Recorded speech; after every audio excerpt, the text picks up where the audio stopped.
Logos are ubiquitous with the corporations that use them. Companies want unique, memorable logos that customers new and old will associate positively with their brand. Many of these logos are self-explanatory. Apple's logo is an apple, and McDonald's has the iconic golden arches. Others are artistic interpretations of a company name like FedEx or Disney. Others still are simplistic and indicative of an idea or a feeling that the company wants to evoke, such as Nike's swoosh. Perhaps one of the more interesting corporate logos is that of the Starbucks Siren. The circular green and white logo depicting a mythical creature is somewhat unique, and the original logo depicting a feminine, bare-chested being also stands out. Without specific context, it doesn't seem to strike any immediate connection to the brand name or product it promotes, certainly not in the way that Apple or McDonald's logos do. It does, however, have an interesting backstory that raised an important question in my mind. What makes the Starbucks siren a siren? The origins of the logo are well documented on Starbucks websites. However, a particular claim that caught my attention is in the story titled, "Who is the Starbucks Siren?" On behalf of the company, Michelle Flandreau claims that the siren is like a super mermaid. A mermaid with one tail is just a plain old mermaid, but a siren is often depicted with two tails. I had never heard of a siren being depicted with two tails, so I went digging. In doing so, I discovered that the lore behind the Starbucks logo is deeper than I could have imagined. Firstly, and before we delve into the topic, I believe it's important to lend some much-needed context to the logo. To understand why the founders of Starbucks chose a mythical sea creature for their logo, you need to know the story behind the name Starbucks. As documented on the Starbucks website, in 1971, the founders of Starbucks, namely Gerald Baldwin, Gordon Bowker, and Zev Siegel, met with artist Terry Heckler to name their brand and design a logo. The young entrepreneurs wanted their brand to be associated with water, as Seattle, their hometown, is a port city. They also wanted to evoke the history of coffee being traded in ships overseas. Eventually, they decided on the name Starbucks, after Starbuck, a character in Moby Dick. The story goes that, satisfied with the name, the founders began scouring some old marine books in search of logo inspiration. They found inspiration in the form of the siren, and thus the Starbucks logo was born. At least, that's what their website currently says. In the past, their website stated that they pored over old marine books until they came up with a logo based on an old 16th century Norse woodcut, a two-tailed mermaid.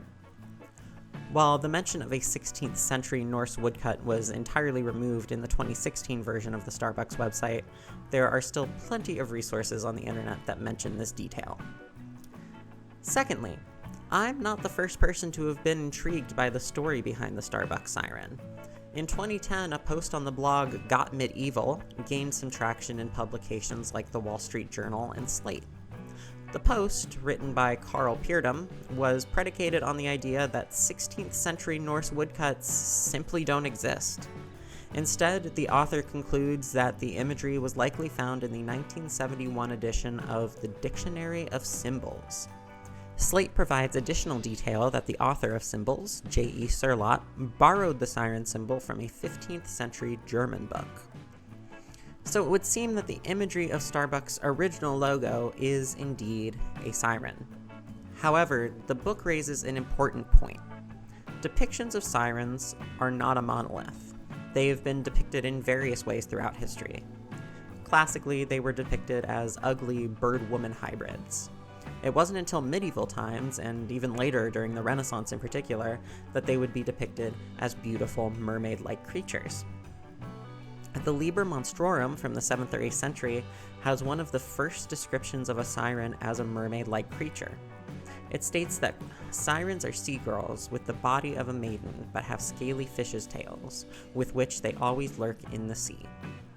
While I suppose this translation could be interpreted to mean that sirens each have multiple fish tails, there are alternate translations that seem to contest this interpretation, instead letting credence to the idea that these particular sirens have only one tail each, making them nearly indistinguishable from mermaids. Furthermore, there are other mythical creatures that are similar to mermaids and sirens, such as Melusine. Melusine was sometimes depicted as mermaid-like, as well as with two tails on occasion. This means the Starbucks siren could also be seen as a depiction of Melusine, complicating things even further. So the question still stands: what makes the Starbucks siren a siren? Perhaps focusing on the appearance of the Starbucks logo is simply not enough to give a satisfactory answer. Perhaps it's better to focus on what a siren does rather than what it looks like. In mythology, sirens would lure seafarers in with their beautiful voices before killing them. This seems like a rather dark image for a coffee company to evoke, but it fits with the seafaring coffee theme. And it makes sense. After all, the original Starbucks logo wasn't the polished, modern logo that it is today.